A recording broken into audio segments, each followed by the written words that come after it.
Hello everyone, welcome you all at Lokesh Sir Unlimited Study Zone. So class 8 and 9 का composite syllabus यहाँ पर चल रही है क्लास फिजिक्स की। फोर्स एंड प्रेशर हमारा टॉपिक है जो ऑलमोस्ट सारे एग्जाम्स में पूछा जाता है। नवोदय, केंद्रीय विद्यालय संगठन और आपके जो सैनिक स्कूल, सभी स्कूल के एग्जाम के लिए बहुत इंपॉर्टेंट है एंड सिलेबस के लिए भी इंपॉर्टेंट है। तो आइए स्टार्ट करते हैं। चैप्टर में हमारे दो टॉपिक है। इसके पहले भी एक क्लास ली थी हमने फोर्स एंड प्रेशर की, आई होप आपने देखी होगी, बट फिर भी इस चैप्टर को हम फिर से यहाँ पे रीस्टार्ट कर रहे हैं। देखिए, तो force is the push or पुल। तो force is a push or pull which changes the position of the body and tend to change the position of the body. देखिए, तो फोर्स के दो काम है। एक तो चेंज ऑफ पोजीशन, ओके, मतलब फोर्स जो है क्या क्या कर सकता है बच्चों, रेस्ट को मोशन में ला सकता है, मोशन को रेस्ट में लाया जा सकता है, और दूसरी चीज कोशिश कर सकता है, टेंड कर सकता है। क्या कर सकता है? अगर कुछ ना कर पाए तो आप कोशिश तो कर सकते हो। तो याद रखिएगा, फोर्स का मतलब यही नहीं है कि जो पोजीशन को बदल दे। Try to tend the change in position, समझ गए ना? जैसे आप एक बड़ी सी दीवार में सुबह से लेकर शाम तक आप लगे हुए हो, बट आपने फोर्स लगाया, भले दीवार नहीं हिली बट आपने टेंड किया, तो वहां पे फोर्स माना जाएगा, राइट? अच्छा, एक काम और जो यहाँ पे लिखा नहीं बेटा, फोर्स क्या कर सकता है बेटा? Change in direction, change in, हाँ, चेंज इन डायरेक्शन। तो बेटा डायरेक्शन में चेंज होने के लिए कौन रिस्पॉन्सिबल होता है? फोर्स ही रिस्पॉन्सिबल होता है, ठीक है ना? एसआई सिस्टम, एसआई यूनिट क्या होती है इसका बेटा? न्यूटन होती है। और सीजीएस यूनिट क्या होती है? डाइन होती है ना? एसआई सिस्टम में बेटा याद करो, मैंने पहले बताया था, एसआई सिस्टम में क्या बेटा, लेंथ को नापते हैं, मास को नापते हैं, टाइम को नापते हैं। लेंथ को किस में नापते हैं बेटा? मीटर में। मास को किस में? किलोग्राम में। और टाइम को किस में? सेकेंड में, ठीक है ना बेटा? एसआई सिस्टम का पहले पुराना नाम क्या था? एमकेएस। क्या नाम था बेटा? एमकेएस। क्योंकि बेटा मीटर से बन गया था एम, किलोग्राम से बन गया था के, और इससे क्या बन गया था? एस, ठीक है? तो ये एमकेएस सिस्टम था। इसको बाद में कन्वर्ट करके क्या कर दिया गया? एसआई कर दिया गया। उसके भी पहले बेटा सीजीएस चलता था। तो लेंथ में सी फॉर सेंटीमीटर, और मास को ग्राम में, और टाइम को किस में? सेकेंड में। तो बेटा अगर सीजीएस यूनिट बात करोगे फोर्स की, तो फोर्स की सीजीएस यूनिट होती है डाइन। क्या होती है? डाइन। तो जैसे आप जानते हो बेटा, 1 किलोग्राम में 1000 ग्राम होते हैं, है ना? 1 किलोग्राम में कितने ग्राम होते हैं? 1000। तो ऐसे ही बेटा 1 न्यूटन में कितने डाइन होते हैं? 10 की पावर 5 डाइन। कितने डाइन? मतलब 1 लाख डाइन, है ना? 10 की पावर 5 डाइन मतलब 1 लाख डाइन। चलिए अब बात करते हैं टाइप ऑफ फोर्सेस। बेटा हमारे जीवन में बहुत टाइप के फोर्सेस होते हैं, मगर बेसिकली इनको दो पार्ट में बांटा गया, कॉन्टेक्ट और नॉन कॉन्टेक्ट। कॉन्टेक्ट मतलब बेटा छू करके लगने वाले फोर्स, टच होकर के, और दूसरा होता है नॉन कॉन्टेक्ट। जैसे आपको किसी को, अगर किसी को चांटा लगा है तो बिना छुए चांटा नहीं लग सकता है, समझ गए ना? तो चांटा कैसे फोर्स का एग्जांपल है? Muscular force. कैसा फोर्स है?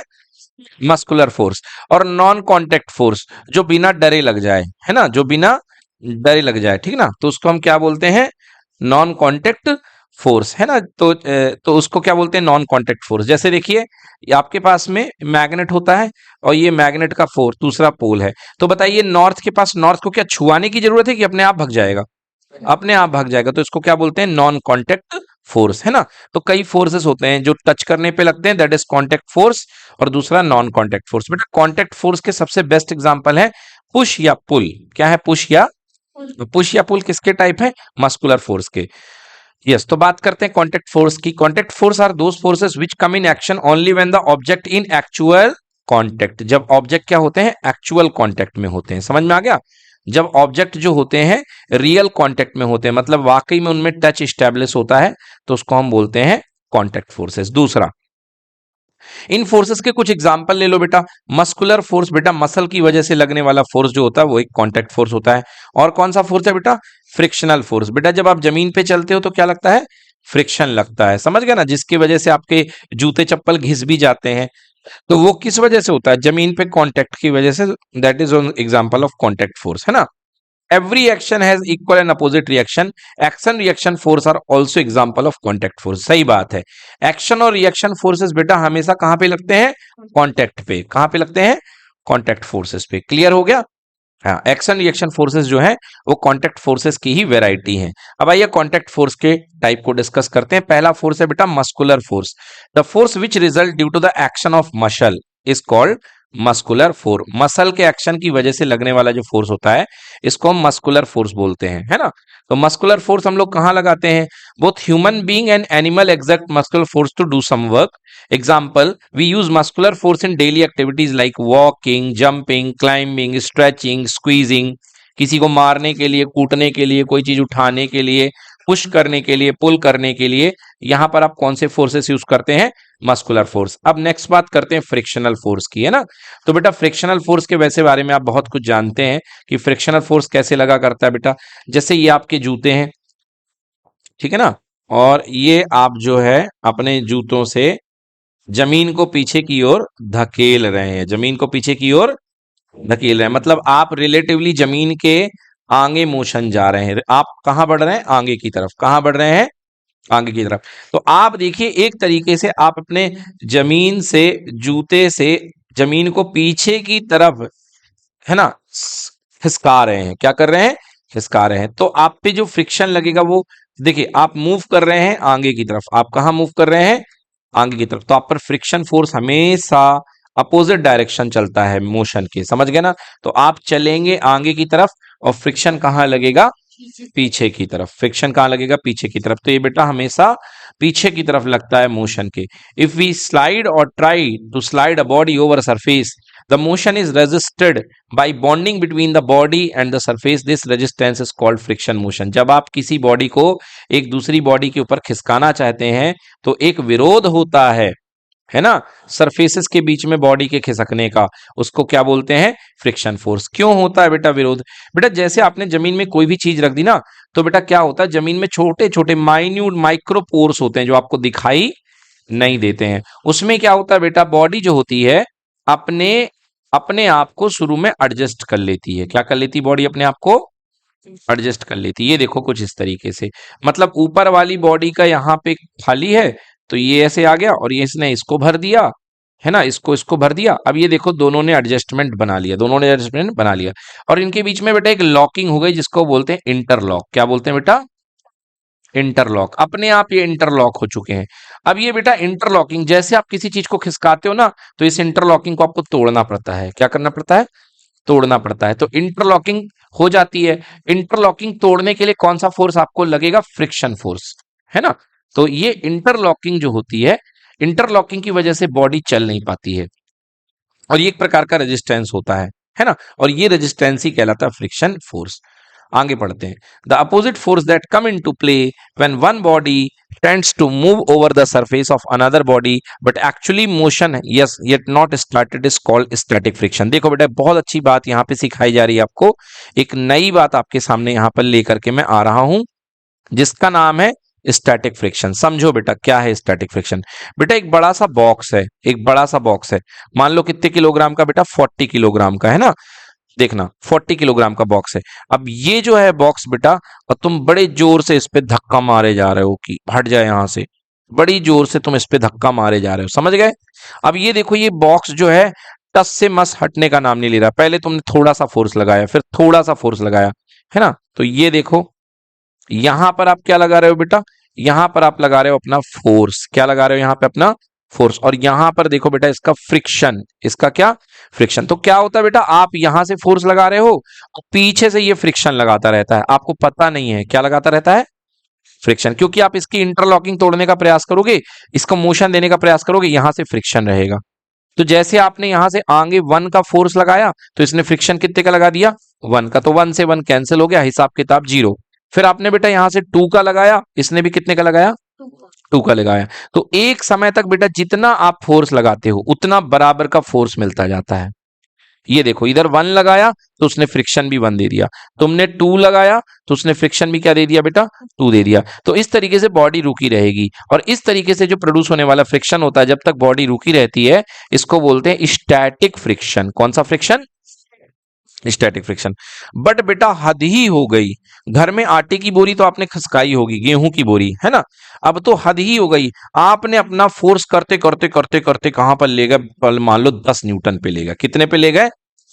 10 न्यूटन पे। तो 10 न्यूटन पे बेटा आप अपना फोर्स ले गए तो जैसे ही 10 न्यूटन पे ले गए बेटा, उस समय बस आपने जोर लगा के ऐसा वाला साउंड निकाला, और फिर उसके बाद जैसे ही 10 न्यूटन लगाए, ये ब्लॉक खिसकना शुरू हो गया, और आपने बोला सामने वाला से, हट जाओ, सामने से हट जाओ।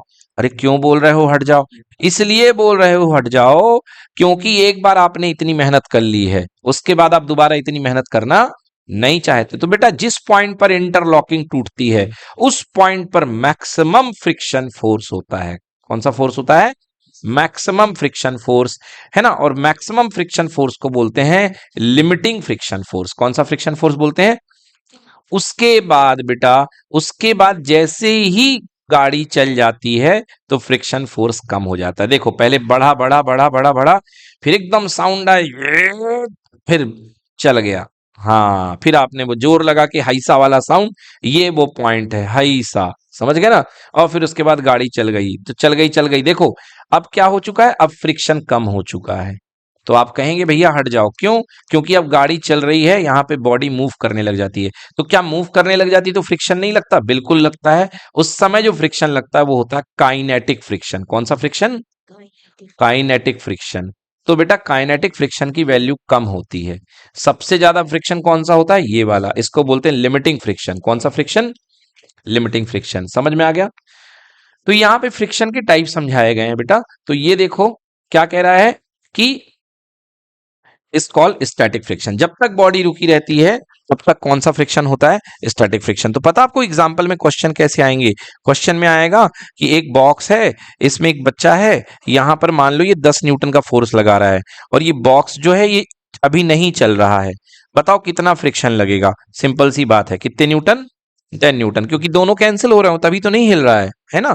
तो 10 न्यूटन का क्वेश्चन लग जाएगा। चलिए आगे बेटा, तो maximum value of static friction force, static friction force की maximum value which comes into play when a body just began to slide. जैसे ही बॉडी बिल्कुल खिसकने वाली होती है, मतलब वो इंटरलॉकिंग टूटती है, उस समय की फ्रिक्शन फोर्स को क्या बोलते हैं?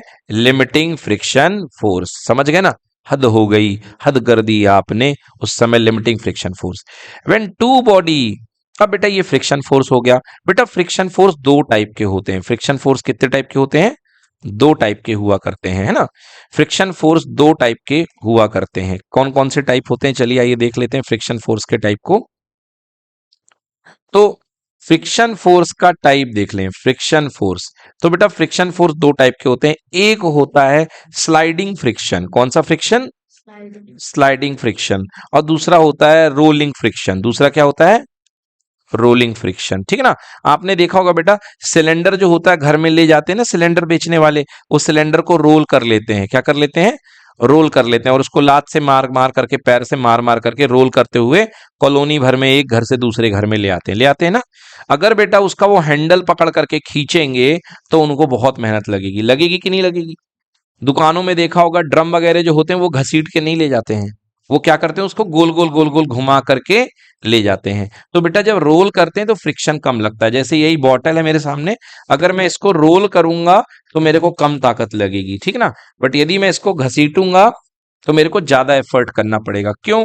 क्योंकि स्लाइडिंग फ्रिक्शन ज्यादा होता है और रोलिंग फ्रिक्शन कम होता है। तो स्लाइडिंग ज्यादा होता है और रोलिंग क्या होता है? कम होता है। तो इस टाइप के फ्रिक्शन को आप रोलिंग फ्रिक्शन बोलते हैं। तो बेटा रोलिंग फ्रिक्शन जो होता है ना, फ्रिक्शन की वैल्यू को कम कर देता है। फ्रिक्शन की वैल्यू को कम कर देता। तो आप देखे होंगे बेटा, पंखे में लगी होती है वॉल बेयरिंग। क्या लगी होती है? ऐसे देखोगे कभी बेयरिंग पंखा कभी खुला हो, ऐसे छर्रे छर्रे निकलते निकलते कि नहीं निकलते हैं? यस और नो? तो बेटा क्या होता है, ये बेयरिंग अगर अंदर की ओर ये छर्रे यहां घूमते हैं तो वो बाहर उल्टा घूमती है बेयरिंग। समझ गए ना। तो इसीलिए लगाया जाता है कि फ्रिक्शन कम हो जाए। क्या हो जाए? फ्रिक्शन कम हो जाए। आपने देखे होंगे आजकल वो आ गया है स्पिनर, बच्चे खेलते रहते हैं ले करके। समझ गए ना। ऐसा कुछ रहता है ना स्पिनर टाइप का। हाँ, तो उसको ले करके हाथ में घुमाते हैं उंगलियों में। तो इसमें भी कौन सा फ्रिक्शन काम करता है बेटा? Rolling friction. कौन सा फ्रिक्शन? और जितनी अच्छी आप बेयरिंग यूज करोगे तो उतना फ्रिक्शन कम हो जाएगा। चलिए, तो ये देखिए रोलिंग फ्रिक्शन की बात की जाती है। When two bodies actually roll on each other, है ना, as case of ball bearing the rolling friction comes into play. जब बॉडी एक दूसरे के ऊपर रोल करती है। When the body is actually slide over the other, उस समय कौन सा फ्रिक्शन होता है? Sliding friction. When a body move over the other body, then the friction acting between the two surface contact in relative motion. Surfaces in contact in relative motion is called as kinetic friction. जब बेटा body चलने लगती है तो कौन सा friction आता है? Kinetic friction. जैसे कार्टून खसकने लग गया तब कौन सा फ्रिक्शन है? Kinetic friction. चलिए, कांटेक्ट फोर्स की चर्चा हुई खत्म. आते हैं नॉन कांटेक्ट फोर्सेस पे. नॉन कांटेक्ट फोर्सेस ऐसे होते हैं जिनमें किसी प्रकार के फिजिकल कांटेक्ट की जरूरत नहीं होती है. Okay, non contact forces are the forces which come into action without any contact with one another. Example, बेटा मैग्नेट में लगने वाला फोर्स कौन सा होता है? Magnetic force. बेटा चार्जेस के बीच में लगने वाला फोर्स कौन सा होता है? Electric force. और बेटा ग्रेविटेशनल बॉडी के बीच में लगने वाला फोर्स कौन सा होता है? ग्रेविटी. ये नॉन कांटेक्ट फोर्सेस है. आइए देखते हैं कुछ इसके एग्जांपल्स. आपको मैग्नेटिक फोर्स तो पता है कि नॉर्थ जो होगा नॉर्थ को धक्का देगा, चलो भागो यहां से, इसको भगा देगा, है ना. आपको इलेक्ट्रोस्टैटिक फोर्स पता नहीं होगा. चलिए इलेक्ट्रोस्टैटिक फोर्स में आपको थोड़ा सा एक्सप्लेन कर देता हूं. इलेक्ट्रो, इलेक्ट्रो का मतलब वर्ड होता है बेटा इलेक्ट्रॉन. इलेक्ट्रो का वर्ड क्या होता है? इलेक्ट्रॉन. इलेक्ट्रॉन को ही चार्ज बोलते हैं बेटा. और स्टैटिक, स्टैटिक का मतलब होता है बेटा रुका हुआ. स्टैटिक का मतलब होता है रेस्ट. देखो बेटा, ये आपके पास में हाइड्रोजन है ना. अभी छोटे बच्चे लोग याद कर लें कि हाइड्रोजन में एक इलेक्ट्रॉन होता है. कितने इलेक्ट्रॉन होते हैं? एक इलेक्ट्रॉन. बेटा कैसे भी करके तुमने इस इलेक्ट्रॉन को बाहर निकाल लिया.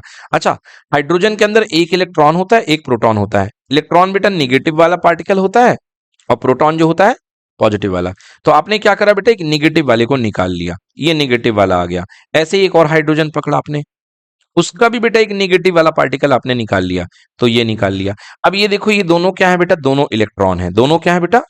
इलेक्ट्रॉन है. इलेक्ट्रॉन को शो किया जाता है ई माइनस से. किससे शो किया जाता है? ई माइनस से. अब बेटा दोनों को पास में लाओगे ना तो दोनों के चार्ज क्या है? निगेटिव निगेटिव क्या है? सेम है. तो एक दूसरे को धक्का मारेंगे बिना किसी कांटेक्ट के. बिना किसी कांटेक्ट, बिल्कुल जैसे मैग्नेट धक्का देता है ना, वैसे ये मारेंगे. तो बेटा इनके बीच में लगने वाला जो फोर्स होता है इसको बोलते हैं इलेक्ट्रोस्टैटिक फोर्स. क्या बोलते हैं? Electrostatic force. हाँ, ये जो फोर्स होता है इलेक्ट्रोस्टैटिक फोर्स होता है, ठीक ना. और ये जो दूसरा वाला होता है मैग्नेट वाला, बेटा पता है आपको जापान में जो ट्रेन चलती है ना, उसको मैगलेव बोलते हैं. क्या बोलते हैं उसको? Maglev train. बेटा ये मैगलेव इसलिए बना है क्योंकि मैग मतलब मैग्नेटिक और लेव मतलब लेविटेशन. लेविटेशन मतलब किसी चीज को उठाना. तो बेटा जो जापान में ट्रेन होती है वो जमीन से बेटा थोड़ी सी ऊपर रहा करती है ना. ये जमीन से थोड़ी सी क्या रहती है? ऊपर. अब देखो बेटा इसमें क्या मेंटेन किया जाता है. यहां पर बेटा हाई मैग्नेटिक फील्ड, मतलब ये भी नॉर्थ और ये भी नॉर्थ. तो बेटा नॉर्थ नॉर्थ है तो कभी एक दूसरे के टच में आएंगे क्या? हाँ, नहीं आएंगे, कभी नहीं आ सकते. मतलब बेटा इतना ज्यादा बड़ा मैग्नेटिक फील्ड होता है कि वो मैग्नेटिक फील्ड की वजह से इसको, ट्रेन को बेटा ऊपर उठा देता है. क्या कर देता है? ऊपर. अब बेटा जमीन का फ्रिक्शन बिल्कुल जीरो हो जाता है. जमीन का फ्रिक्शन क्या हो जाएगा? जीरो. और ये जो ट्रेन होती है बेटा, मालूम है आपको, 1200 किलोमीटर पर आवर तक भाग सकती है. Oh my God, 1200 kilometre per hour. समझ रहे हैं? मतलब यहां से आपको भोपाल से लेके कोलकाता 1 घंटे में रख देगी. भोपाल से लेके कोलकाता कितने घंटे में? 1 घंटे में. समझ रहे हैं? तो 1200 किलोमीटर पर आवर की रफ्तार से ये चला करती है. तो इतना फास्ट मूविंग ट्रेन हुआ करती है. तो ये बेटा मैग्नेटिक फोर्स की वजह से ही चलती है. किसकी वजह से? मैग्नेटिक फोर्स की, ठीक ना. आप मैगलेव के अच्छे से एक्सपेरिमेंट देखिएगा आज यूट्यूब में. मैगलेव लिख लेना, है ना, मैग्नेटिक लेविटेशन. इसके एक्सपेरिमेंट आप घर में भी कर सकते हैं, छोटे छोटे एक्सपेरिमेंट. तो बात करते हैं मैग्नेटिक फोर्स की. It is a fact that magnet can exert force of attraction even without touching them. Thus, magnetic force is a non-contact force. हाँ भाई, attraction के साथ साथ ये repulsion भी करता है. अब magnet also exert a magnetic force on another magnet placed near it. तो बेटा मैग्नेट दो प्रकार की चीज में फोर्स लगाता है. कितने प्रकार की चीज में? दो प्रकार. एक तो मैग्नेट का मैग्नेट से भी रिश्ता होता है और एक मैग्नेट का मैग्नेटिक मटेरियल से भी रिश्ता होता है. अब आप कहोगे सर ये क्या बोल रहे हो आप? देखो बेटा, ये मैग्नेट है नॉर्थ है और ये मैग्नेट नॉर्थ है. इसको क्या करेगा? दूर भगाएगा. बोलो यस और नो. अगर आप मैग्नेट के सामने आयरन रख दो, क्या रख दो बेटा? तो फिर ये इसको अट्रैक्ट करेगा. करेगा कि नहीं करेगा? तो आयरन क्या? आयरन मैग्नेट नहीं बेटा, आयरन है मैग्नेटिक मटेरियल. क्या है आयरन? Magnetic material. हाँ, तो बेटा जो मैग्नेट है ना, दो चीजों के साथ फोर्स लगाता है. एक मटेरियल के साथ भी, है ना, अनदर मैग्नेट के साथ भी और मटेरियल के साथ भी. This force is either attractive और रिपल्सिव। ये दोनों हो सकता है बेटा, अट्रैक्टिव, रिपल्सिव। लाइक पोल बेटा एक दूसरे को रिपल करते हैं और अनलाइक पोल बेटा एक दूसरे को क्या करते हैं, अट्रैक्ट करते हैं। ये तो आप जानते ही होंगे, लाइक पोल जो होते हैं एक दूसरे को क्या करते हैं, रिपेल करते हैं, और अनलाइक पोल्स क्या करते हैं, अट्रैक्ट करते हैं। चलिए अब बात करते हैं बेटा इलेक्ट्रोस्टैटिक फोर्स। तो अभी अभी मैंने बातों बातों में बताया आपको कि दो चार्ज के बीच में, किसके बीच में, दो चार्ज। अब ये आपने देखे थे निगेटिव निगेटिव, तो बेटा ये एक दूसरे को रिपेल करेंगे, और रिपेल का निशान तुम इधर जाओ और तुम इधर जाओ। अगर बेटा पॉजिटिव पॉजिटिव ले लोगे तो पॉजिटिव पॉजिटिव चार्जेस को बेटा, पॉजिटिव चार्ज का नाम होता है प्रोटॉन, क्या नाम होता है, और निगेटिव चार्ज का नाम होता है इलेक्ट्रॉन। तो बेटा ये भी बोलेंगे तुम अपने रास्ते तुम अपने रास्ते। बट इन केस बेटा आपने अगर अनलाइक चार्जेस को मिला दिया तो फिर ये बेटा एक दूसरे को अट्रैक्ट करेंगे, आपस में आएंगे। An object having stationary electric charge on it is called electrically charged object। एक ऐसा ऑब्जेक्ट जिसमें कि रुका हुआ चार्ज होता है, उस बॉडी को हम बोलते हैं चार्ज्ड ऑब्जेक्ट बोलते हैं, या उस बॉडी को हम बोलते हैं चार्ज्ड बॉडी। क्या बोलते हैं, चार्ज्ड बॉडी। बेटा घर में इसको करना आसान है, आप क्या करना, घर पे जाना और तौलिया ले लेना सूखा वाला, ठीक है ना, अपने बालों को ड्राई कर लेना, और क्या करना, इधर से एक अपने भाई को पकड़ाना, इधर से अपने भाई को पकड़ाना, और एक सिल्की तौलिया, बिल्कुल चिकना तौलिया, जोर से बेटा रगड़ देना, जोर से क्या कर देना, रगड़ देना। आप देखना बेटा उसके बाद आपके जो बाल है ना, ये ऐसे हो जाएंगे, बिल्कुल पॉर्क्यूपाइन जैसे खड़े हो जाएंगे, समझ गए ना। घर वाले डर के घर छोड़ के निकल लेंगे, हमारे घर में भूत पैदा हो गया है, तो बेटा ये बाल हो जाएंगे आपके। तो ये जो क्यों हो गया बेटा, क्योंकि पहले बेटा आपके चार्ज जो थे अनचार्ज थे, आपके बाल क्या थे, अनचार्ज। बेटा जैसे ही रब करोगे, फ्रिक्शन दोगे, तो फ्रिक्शन से उनके अंदर चार्ज डेवलप हो जाएगा। क्या डेवलप हो जाएगा, ठीक है ना बेटा, मैंने क्या कहा, चार्ज डेवलप हो जाएगा। डेवलप वो चीज होती है जो आपके अंदर होती है मगर समय आने पर दिखाई देती, लाइक गुस्सा, है ना, होती सबके अंदर है मगर इनकी सिचुएशन बनती तब सामने आती। तो ऐसे ही चार्ज डेवलप होता है, ठीक है ना। तो आपके बालों में बेटा स्टेशनरी चार्ज आ जाएगा, ठीक है ना। आपने देखा भी होगा कई बार आपको हल्का सा करंट लग जाता है, कई बार अपने आप सिल्की कपड़े रिमूव करते हैं तो चिट की आवाज आ जाती है ना। और इस समय तो सर्दियां चल रही हैं, वूलन क्लॉथ अगर आप अंधेरे में अगर उसको पुट डाउन करेंगे, है ना, रखेंगे, उसको बॉडी से अलग करके रखेंगे, तो आपको कभी छोटे छोटे स्पार्क भी दिखाई देते होंगे अंधेरे में, है ना, बड़ा मजा आता है उसको देखने में। चलिए वूलन सिल्की क्लॉथ जो होते हैं उनमें आपको छोटे छोटे स्पार्क भी दिखाई देते हैं। चलिए ये हो गया। सो बेटा चार्ज क्या होता है, the fundamental property of matter which take part in electric and magnetic effect. बेटा चार्ज कहां कहां आपको इन्वॉल्व होता दिखाई देगा, इलेक्ट्रिक इफेक्ट में और मैग्नेटिक इफेक्ट में, is called electric charge. Charge of two type, positive and negative, तो इसलिए इनको पूरा नाम पड़ता है electrostatic refer stationary electric charge. मतलब इलेक्ट्रोस्टैटिक जहां भी वर्ड आए तो आप समझ जाओ, स्टेशनरी मतलब रुका हुआ इलेक्ट्रिक चार्ज। हाँ, force exerted by electrically charge object is called electrostatic force. बेटा ये जो चार्जेस जो फोर्स लगाते हैं, रेस्ट में रहते हैं, इनके बीच के फोर्सेस को आप इलेक्ट्रोस्टैटिक फोर्स बोलते हैं। ये अट्रैक्टिव भी होते हैं और रिपल्सिव भी होते हैं। The electrostatic force of attraction can be exerted by a charge body on another charge or uncharge body even if they are not in touch with other, therefore electrostatic charge in example of non contact force. अरे simple सी line है भाई साहब कि electrostatic जो force होता है बेटा वो क्या होता है, नॉन कॉन्टैक्ट। अगर दूर भी कोई चीज बैठी हुई है तो उसको पास में बुला लेगी। बेटा आपने स्केल को बालों से रगड़ करके कभी कभी पेपर पीस को उठाया होगा, उठाया कि नहीं उठाया, स्केल को बालों से रगड़ लिया तो क्या आ गया बेटा, इसके ऊपर चार्ज आ गया, स्केल में क्या आ गया बेटा, स्केल में चार्ज आ गया। और बेटा यहां पर पेपर के टुकड़े पड़े हुए हैं, क्या पड़े हैं, पेपर के टुकड़े। तो बेटा जैसे इस प्लस को देखा तो इनके ऊपर भी निगेटिव आ गया, क्या आ गया, नेगेटिव। अब ये इसके ऊपर उछल उछल करके जाने लगे, हम भी जाएंगे हम भी जाएंगे, समझ गए ना। तो ये देखिए यहां पर इन दोनों के बीच में बताओ कांटेक्ट है कि नहीं है, नहीं है, तो इसलिए कौन सा फोर्स है, नॉन कांटेक्ट फोर्स। तो आपके पास क्वेश्चन आएगा कि इलेक्ट्रोस्टैटिक फोर्स कैसा फोर्स है, नॉन कांटेक्ट। मैग्नेटिक फोर्स कैसा फोर्स है, नॉन कांटेक्ट। ग्रेविटेशनल फोर्स कैसा कांटेक्ट है, नॉन कांटेक्ट, है ना। तो ग्रेविटेशन में भी आपने देखा है कि नॉन कांटेक्ट होता है, कैसे, ये अर्थ है, अगर आपके पास कोई भी चीज अगर आप ऊपर से छोड़ेंगे तो कहां आएगी, सीधे नीचे आ जाएगी। तो नॉन कॉन्टेक्टली ये सीधे ग्राउंड पे गिर जाती है। So this is an example of non contact force. चलिए बात करते हैं ग्रेविटेशन फोर्स की। Each and every body on the universe attract each other body with certain force. This force is called gravitational force. ये देखिए definition आती है gravitational force की, बहुत important. What is gravitational force, बच्चे लोग समझ लेते हैं ग्रेविटेशनल फोर्स मतलब अर्थ। नो नो नो, ग्रेविटी मतलब अर्थ।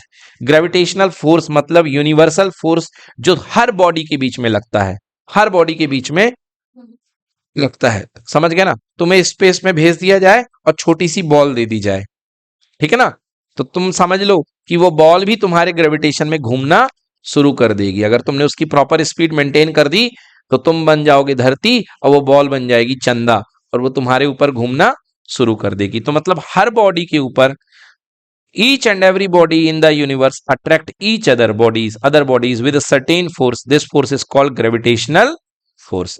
Okay, and this property is called gravitation. Yeah, the earth revolve around the sun. The earth revolve around the sun in an orbit due to gravitational force attraction between them. ठीक है ना?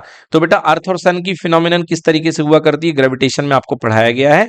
यहां पर आपके पास में centre में सन होता है और ये ऑर्बिट में बेटा कौन है घूम रही, इसके अर्थ है। समझ गए ना बेटा? अर्थ फोर्स लगाएगा इसको और ये दोनों। बेटा ग्रेविटेशन फोर्स याद रखना रिपल्सन का नहीं होता है, अट्रैक्शन का ही होता है। तो अर्थ खींचेगा, सन खींचेगा अर्थ को और अर्थ खींचेगी सन को, और दोनों एक ही फोर्स लगाएंगे। मतलब जितना अर्थ का सन के ऊपर लगेगा उतना ही सन का अर्थ के ऊपर लगेगा, राइट?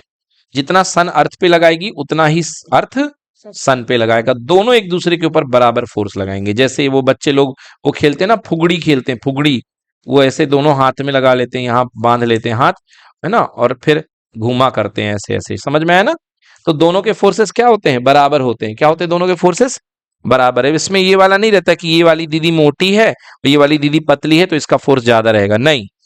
अगर ये वाली दीदी मोटी होती है, ज्यादा फोर्स लगा देती तो ये गिर जाती इसी के ऊपर, बट गिरती है क्या? नहीं। दोनों बराबर फोर्सेस लगाते हैं, दोनों क्या लगाते हैं? बराबर। अपने आप वो फोर्स एडजस्ट हो जाता है बराबर, ठीक है ना?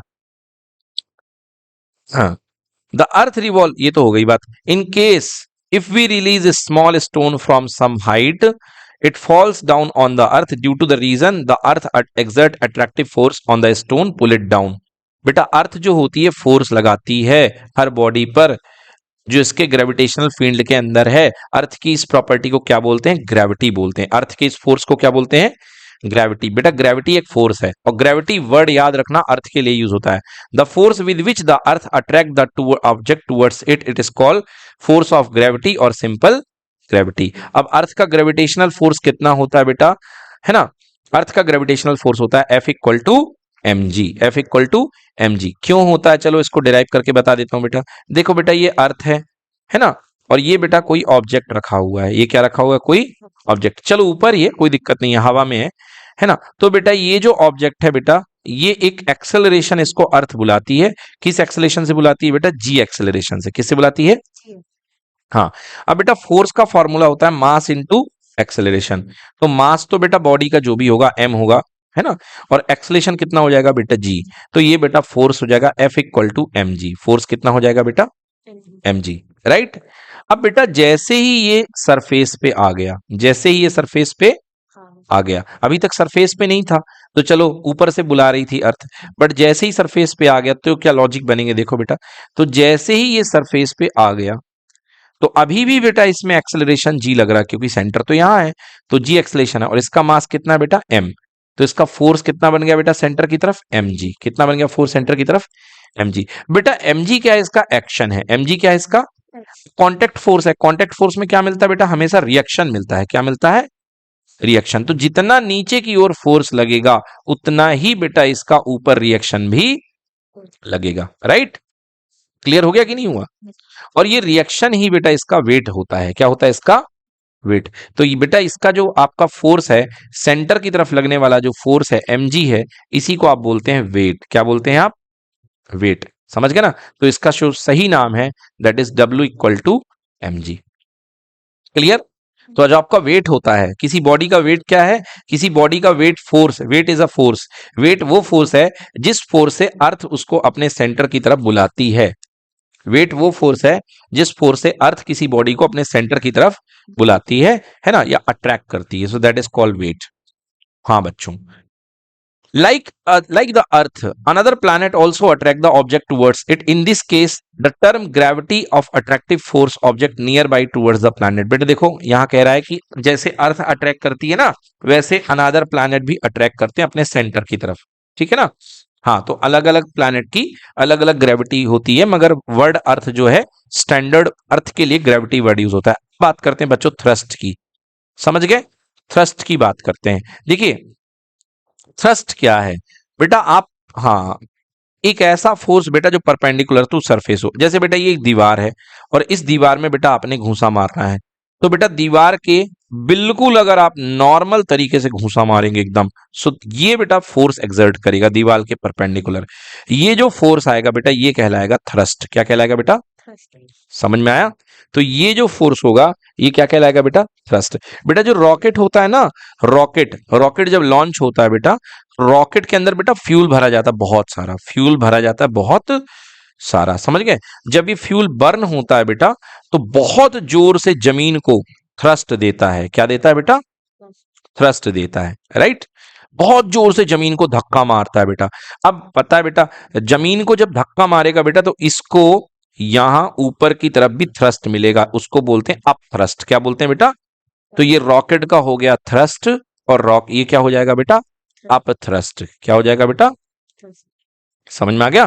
तो ये अप थ्रस्ट हो जाएगा और ये अप थ्रस्ट के कारण बेटा रॉकेट जो होता है लिफ्ट होता है। क्या होता है, रॉकेट लिफ्ट होता है। तो बेटा फर्स्ट स्टेज में इसके बहुत हाई वाला फ्यूल रखा जाता है, फिर उसके बाद थोड़ा अच्छा कमजोर वाला फ्यूल, फिर और लाइट फ्यूल, क्योंकि मेन चुनौती, मेन इसका जो टारगेट होता है, इसको कैसे भी कहते हैं, उसको कैसे भी करके इसको एक हाइट तक ऊपर ले जाओ।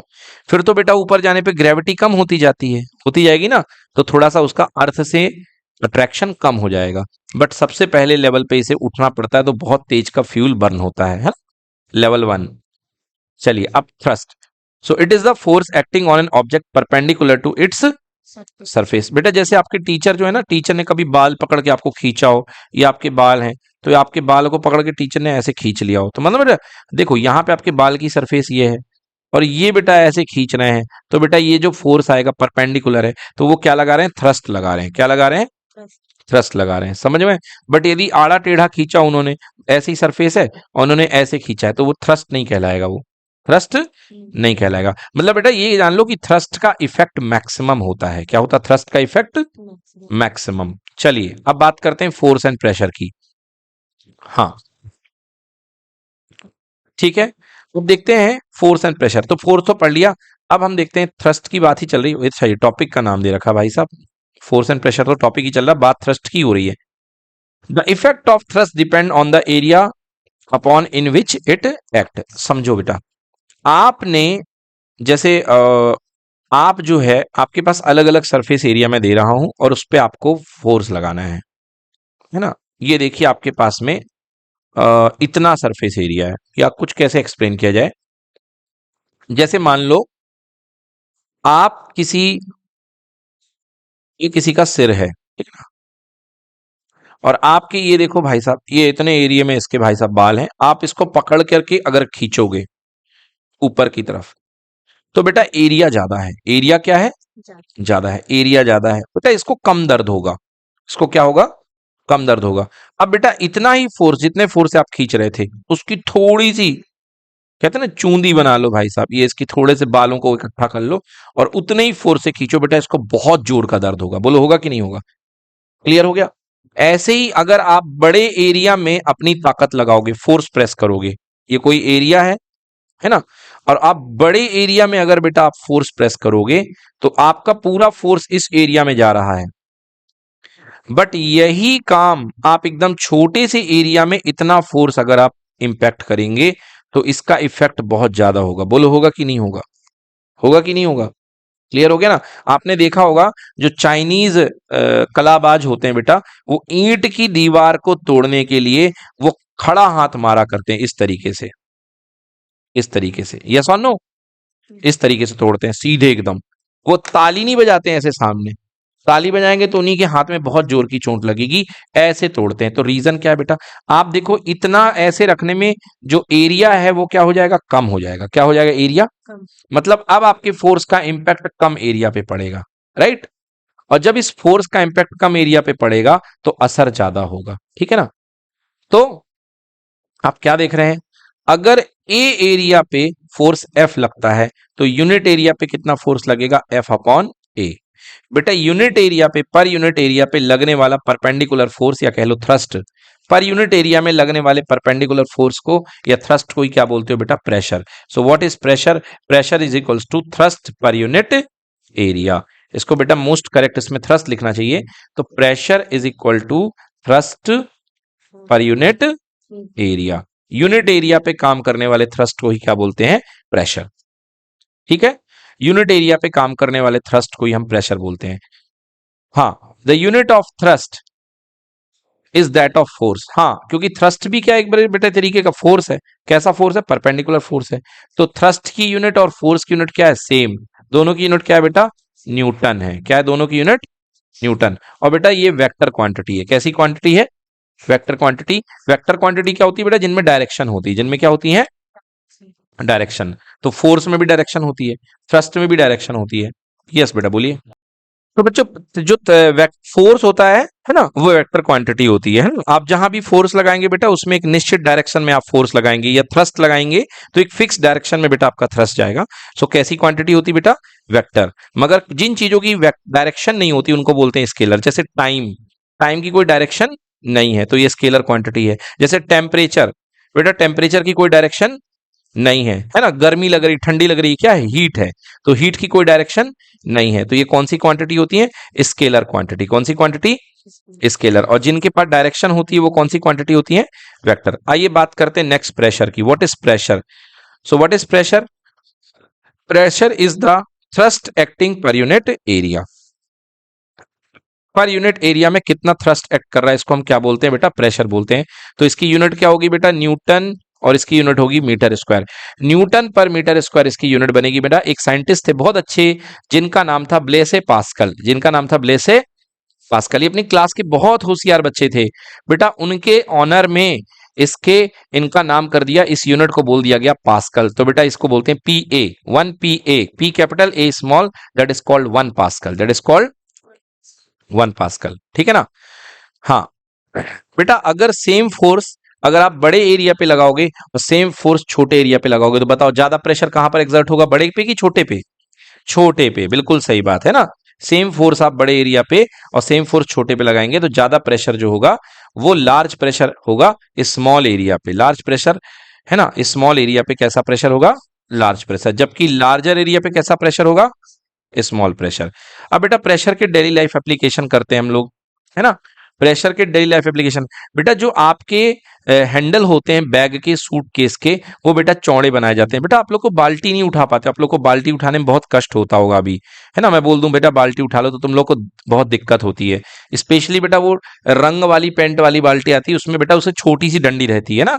तो बेटा हाथ में बिल्कुल थोड़ी देर उठा लो तो वैसा बन जाता है एकदम, है ना, वो बन जाती है। क्यों, क्योंकि बेटा इसका एरिया कम है। इसका एरिया क्या होता है, कम होता है। एरिया कम होने से प्रेशर क्या हो जाता है, ज्यादा हो जाता है। हाँ, मगर बेटा जो बड़ी चौड़ी वाली बाल्टी आती है वो आप लोग उठा लेते हो। अच्छा, आपकी स्कूल बैग के जो बेटा वो है ना स्ट्रैप होते हैं बेटा, वो चौड़े चौड़े बनाए जाते हैं जिससे कि आपके पीठ में बहुत ज्यादा बल ना पड़े। पता चला बेटा आप घर से वो घर से ये रस्सी बांध के ले जाओ अगर उसमें, है ना, तो निशान लग जाएगा। क्या लग जाएगा, हाँ, इसलिए स्कूल बैग जो होते हैं वैसे बनाए जाते हैं। देखिए, the handle of the bag, suitcase etcetera are made broad, चौड़े बनाए जाते हैं, so the less pressure exerted on the hand.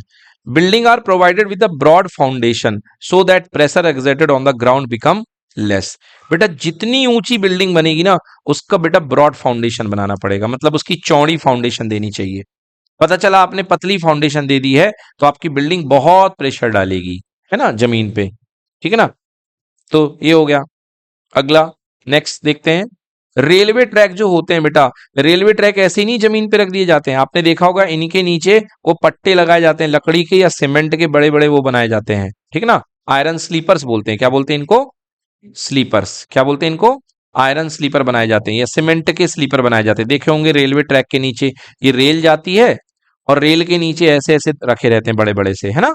तो इसको क्या बोलते हैं, आयरन स्लीपर। क्यों, क्योंकि बेटा इसको रख देने से रेल का जो प्रेशर होता है पूरे स्लीपर में डिस्ट्रीब्यूट हो जाता है, पूरे स्लीपर में डिस्ट्रीब्यूट हो जाता है। क्लियर हो गया? हाँ, क्या लिखा है? So the exert pressure exerted by the train could spread all over the larger area, दस प्रेशर डिक्रीजेस। अगला, पिंस निडल के जो नेल्स होते हैं उनके पॉइंटेड एंड होते हैं, जिससे कि आराम से खीला जो है जमीन के अंदर जा सके, क्योंकि एरिया कम हो जाएगा तो प्रेशर बढ़ जाएगा। बेटा कटिंग टूल के क्या होते हैं? उनके फेसेस शार्प होते हैं। क्या होते हैं? शार्प। जैसे चाकू हो गया, इसके फेसेस क्या होते हैं? शार्प बनाए जाते हैं। क्यों? क्योंकि एरिया कम हो जाएगा तो प्रेशर ज्यादा हो जाएगा। Right? Pressure on ground is more than when he is standing, because case of walking the effective area is less. Pressure on ground is more when a man is walking than he is standing, because in case of walking the effective area is less. देखो बेटा, अगर कोई इंसान खड़ा हुआ है बेटा इस जमीन में, समझ गया ना, तो उसका प्रेशर बेटा ज्यादा एग्जर्ट होता है। कह रहा है is more, pressure on ground is more when a man is walking, जब वो चल रहा है तो उसका प्रेशर ज्यादा है, then when he is standing, because in case of walking the effective area is less. तो बेटा जिस समय वो चल रहा होता है तो उसका इफेक्टिव एरिया क्या होता है? कम होता है। क्या होता है? इफेक्टिव एरिया कम होता है, तो प्रेशर ज्यादा लगता है। ये चीज आप लोगों को समझ में आई कि नहीं आई? चलिए देखिए मैं बताता हूं। बेटा जब तुम चल रहे होते हो ना, तो तुम्हारी जो पैर की चप्पल है ना, वो पूरी पूरी कांटेक्ट में जमीन के नहीं होती है, कुछ इस तरीके से होता है बेटा। ये तुम चल रहे हो, ये आधी चप्पल तुम्हारी उठी रहेगी और थोड़ा सा हिस्सा कांटेक्ट में रहेगा, तो pressure equal to force per unit area. बोलो अब तुम्हारा टच एरिया कम हो गया है कि बढ़ गया? चल रहे हो तो कम हो गया, तो प्रेशर क्या हो जाएगा? ज्यादा हो जाएगा। तो यही कहा जा रहा है। हाँ, depression is much more when a man stand on the cushion, when he lies down it's because the standing case area is lesser in case of laying. हाँ सही बात है बेटा। एक बहुत अच्छा एग्जांपल मैं आपको बता रहा हूं कि जब बेटा आप वहां पे, एक ब्लैक सी है बेटा, कौन सा सी? ब्लैक सी। मेरे से एक बच्चे ने बोला कि सर वो ब्लैक सी है ना, उसमें इंसान लोग सल आराम से सो जाते हैं और बढ़िया तैरते रहते हैं मजे से, है ना? डेड सी, सॉरी, कौन सा सी है बेटा? डेड सी, है ना? आराम से बेटा सो जाते हैं। सर वो खड़े क्यों नहीं हो जाते सर? वो खड़े क्यों नहीं हो जाते सर? जब ये सो जाते हैं तो नहीं डूबते हैं, तो खड़े क्यों नहीं हो जाते? देखो बेटा, जब आप लेटे रहते हो तो आपका पानी के ऊपर इफेक्टिव एरिया क्या हो जाता है? बढ़ जाता है। बढ़ जाता है ना, तो एरिया बढ़ेगा तो प्रेशर क्या हो जाएगा बेटा? कम हो जाएगा। मतलब आप पानी के ऊपर प्रेशर, बट बेटा जब तुम खड़े हो जाओगे तो आपका एरिया क्या हो जाएगा? बोलो, कम, और प्रेशर क्या हो जाएगा? ज्यादा। समझ में आ गया? तो प्रेशर ज्यादा होने के कारण आप इसमें नीचे चले जाओगे, मगर जब इसमें लेटे रहोगे तो कोई दिक्कत नहीं है। समझ गए? तो डेड सी लेटने के लिए तो अच्छा है ना? आप वहां पे आराम से लेट सकते हैं। चलिए, तो यही बात यहाँ पे कही गई है कि डिप्रेशन जो होता है ज्यादा होता है तकिए के ऊपर। तकिया मतलब नीचे तक घुस जाता है, या गद्दे नीचे तक घुस जाते हैं। कब? जब उसमें आप खड़े होकर के चलते हैं। समझ गए ना? जब आप उसमें कैसे चलते हैं? खड़े होकर के। चलिए अगला, नेक्स्ट। बेटा tractor have broad tyres to create less pressure on the ground. देखे होगे बेटा, जो ट्रैक्टर के जो टायर होते हैं बड़े बड़े हुआ करते हैं। ट्रैक्टर के टायर क्या होते हैं?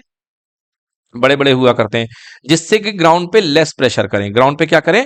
Less pressure. अच्छा, ट्रैक्टर को आपको कहां पे चलाना है? खेत में। खेत में होती है बेटा मिट्टी, और मिट्टी में बेटा अगर ज्यादा प्रेशर दे दोगे पतले टायर से तो ट्रैक्टर फंस जाएगा। समझ में आया ना? इसलिए ट्रैक्टर के टायर क्या बनाए जाते हैं? एकदम ब्रॉड बनाए जाते हैं। अच्छा, इस पे बड़े बड़े ये क्यों लगाए जाते हैं cut?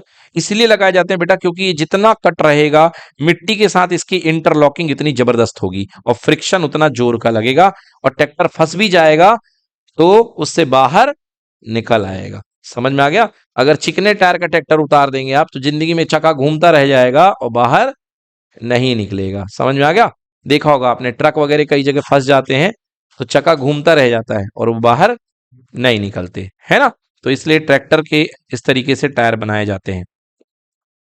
Yes, so the tractor have broad tires so create less pressure on the ground so that types do not sink into the comparatively soft ground in the field। हाँ, ये टाइप्स नहीं है बेटा, टायर्स है यहाँ पे ना। Tyres do not sink into the comparatively soft ground in the field. अगला है एटमॉस्फेरिक प्रेशर। बेटा एटमॉस्फेरिक प्रेशर क्या होता है? बेटा हमारे ऊपर ना एटमॉस्फियर है, ये हमारे सिर के ऊपर बहुत बड़ा एटमॉस्फियर है। चलिए देखिए, तो देखिए यहां पर ये अर्थ है बेटा। अर्थ कुछ ज्यादा ही बड़ी बनाए हुए हैं, चलो कोई बात नहीं है। ये अर्थ है बेटा, ऊपर का पार्ट है ये, और अर्थ के ऊपर बेटा काफी दूर तक कई किलोमीटर तक, 140 किलोमीटर तक बेटा गैसेस फैली हुई हैं। नीचे बहुत ज्यादा हैं, ऊपर थोड़ी कम है। तो बेटा यहां पर गैसेस फैली हुई हैं, बहुत सारी गैस है, ऑक्सीजन है, नाइट्रोजन है। तो बेटा ये जो गैसेस हैं, ये गैसेस क्या देती हैं बेटा? अपना प्रेशर देती हैं। क्या देती हैं? अपना प्रेशर। बेटा इसी प्रेशर के कारण ना हम लोग को सांस भी मिल रही है, ठीक है ना, इसी प्रेशर के। तो ये जो प्रेशर होता है बेटा, इसको बोलते हैं एटमॉस्फेरिक प्रेशर। क्या बोलते हैं इसको बेटा? Atmospheric pressure. हाँ, तो ये जो प्रेशर होता है बेटा, एटमॉस्फेरिक प्रेशर होता है। बेटा जब आप हाइट में जाते हो ना, जैसे ही आप हाइट में जाओगे, तो बेटा ये प्रेशर क्या होता है? कम होता जाता है। क्या होता जाता है? कम होता जाता है। समझ में आ गया? एटमॉस्फेरिक प्रेशर क्या हो जाता है? कम हो जाएगा। मतलब बेटा अगर आप यहां से जाकर के हिमालय में चले जाओ, और अगर आप वहां पे बेटा मैगी बनाओगे, क्या बनाओगे? मैगी, तो आपकी मैगी बेटा जल्दी पक जाएगी। आपकी मैगी क्या हो जाएगी? जल्दी पक जाएगी। इसलिए पक जाएगी क्योंकि बेटा यहाँ पे प्रेशर एयर का कम है। यहाँ पर प्रेशर एयर का क्या है? कम है। तो प्रेशर एयर का कम है, तो जल्दी आपका पानी बॉयल हो जाएगा। बॉयल पानी होकर के जल्दी से उड़ लेगा। मगर बेटा धरती पे आप मैगी बनाओगे ना, तो आपका क्योंकि प्रेशर बहुत ज्यादा है, तो ये पानी को बॉयल होके जल्दी से निकलने नहीं देगा। ये ऊपर से बोलेगा, अरे ओ वेपर रुकी रहो, अभी अभी हम खड़े हैं। ऊपर यहाँ पे प्रेशर कम हो जाएगा। तो बताओ जल्दी से चाय कहाँ पर बनेगी? हिमालय में बनेगी या अपने घर में बनेगी? हिमालय में चाय जल्दी बनेगी। समझ में आ गया? क्लियर हो गया? तो प्रेशर बेटा ऊपर हाइट पे जाओगे तो क्या हो जाएगा? प्रेशर कम हो जाएगा, ठीक है ना। तो इसी तरीके से मैंने एक बार बताया था कि अगर आप एयरप्लेन में बैठे, एयरप्लेन में बैठेंगे और बाहर से आप कुरकुरे का पैकेट लेकर के जाएंगे, चिप्स का पैकेट लेकर के जाएंगे, तो बेटा जैसे ही एयरप्लेन हाइट पे जाएगा, तो वो कुरकुरे का पैकेट बेटा आपका फूल करके बहुत फूल जाएगा, एकदम बिल्कुल फूल करके मोटू गोलू हो जाएगा एकदम। समझ में आ गया? क्यों? क्योंकि बेटा एयरप्लेन हाइट में जाएगा, प्रेशर कम हो जाएगा। प्रेशर क्या हो जाएगा? कम। और अंदर की जो गैसेस भरी हैं वो बाहर आने की कोशिश करेंगी लो प्रेशर में, तो आपका पैकेट जो हो जाएगा एकदम क्या हो जाएगा? फूल जाएगा। चलिए, तो ये प्रेशर होता है। अच्छा कितना होता है बेटा? ATM, 1 ATM. बेटा 1 एटमॉस्फेरिक प्रेशर याद कर लो, 1.01 इंटू 10 की पावर 5 पास्कल। समझ में आ गया? इतना होता है बेटा, 1.01 इंटू 10 की पावर 5 पास्कल। ठीक है, तो ये हो गया आपका इतना pressure. The pressure exerted by the atmospheric gases is known as atmospheric pressure and 1 ATM equal to 1.01 into 10 की पावर 5 पास्कल कह लो या न्यूटन पर मीटर स्क्वायर। चलिए, तो आपका टॉपिक यहाँ पे खत्म होता है। Thank you so much. चलिए देखिए, क्वेश्चन नंबर 26 डाउट है यहाँ पे बच्चों का। क्वेश्चन नंबर 26 देखते हैं। What is the pressure when 30 Newton of force is applied on 120 centimetre square area? देखो बेटा, तो फोर्स कितना है? 30 न्यूटन, और एरिया आपको दिया है 120 सेंटीमीटर स्क्वायर। तो बेटा सेंटीमीटर को मीटर में बदल लो, तो 1 सेंटीमीटर में कितने मीटर होते हैं? 10 की पावर -2 मीटर, है ना। स्क्वायर कर दो तो कितना हो गया? 120 इंटू 10 की power -4 metre square. Now pressure is equal to force per unit area. Force है बेटा 30 न्यूटन, अपॉन एरिया पुट कर दो बेटा 120 इंटू 10 की पावर -4। तो -4 बेटा ऊपर आ जाएगा तो क्या बन जाएगा? +4। 30 से 120 कितने बार बेटा? 4 बार। कितने बार? 4 बार। अच्छा एक काम करो, 10 की पावर 4 में से बेटा एक 10 बाहर निकाल लो, यहां बचाओ 10 की पावर 3 और नीचे 4। बेटा 4 से 10 कितने बार जाएगा? 2.5 बार, 2.5 बार। तो आंसर कितना हो गया? 2.5 इंटू 10 की power 3 Newton per metre square. कौन सा ऑप्शन है बेटा? बोलो। ए ऑप्शन है ना, ए ऑप्शन होगा इसका। डन। चलिए देखिए question number 27। A metal cuboid of mass m kilogram. तो बेटा यहां पर एक मेटल का क्यूबॉइड है ना, मेटल का क्यूबॉइड है। तो ये कहां रखा हुआ है बेटा? एक टेबल के ऊपर रखा हुआ है। ये देखो, ये टेबल के ऊपर मेटल का क्यूबॉइड रखा हुआ है ना, ये टेबल ऐसी गई हुई है, इसके ऊपर रखा हुआ है। A metal cuboid of mass m kilogram, इसका मास बेटा m है। Rest on the table surface of 40 centimetre square. बहुत बढ़िया। इसका जो सरफेस एरिया दिया गया है, टेबल सरफेस 40 सेंटीमीटर स्क्वायर। तो बेटा सबसे पहले 40 एरिया इक्वल टू 40 सेंटीमीटर, तो सेंटीमीटर मतलब 10 की पावर -2 मीटर का स्क्वायर कर दो, तो 40 इंटू 10 की पावर -4 मीटर स्क्वायर, ये आ गया एरिया। कॉन्टेक्ट विद टेबल, हाँ ठीक है। The pressure exerted by the cuboid on the table surface is 10,000 pascal. देखो बेटा कह रहा है कि प्रेशर इज इक्वल टू होता है force per unit area, force per unit area. अब देखो बेटा प्रेशर यहां पे दिया गया है 10,000 पास्कल। 10,000 पास्कल। पास्कल मतलब newton per metre square, equal to area. Area कितना दिया बेटा? 40 गुणे 10⁻⁻4 मीटर स्क्वायर। बहुत बढ़िया। अब आपको निकालना है फोर्स। बेटा ये फोर्स कितना लगाएगा? बेटा mg लगाएगा। तो यहां पे m रख दो और g रख दो। तो m हमको फाउंड करना है और g की वैल्यू कितनी दे रखी इन लोगों ने? 10। तो 10 रख दो बेटा। तो 0 से 0 क्या हो गया? कैंसिल। तो 10,000 बचा कितना? 1,000। 2 जीरो बच गए और यहां से इसको इधर जान दो। 40 इंटू 10⁻⁻4। तो ये 1 2 3 4 जीरो ये और 4 जीरो ये कैंसिल हो गए। आंसर आ गया 4 किलोग्राम। कितने किलोग्राम? 4 किलोग्राम। तो answer will be 4 kilogram. Note कर लें।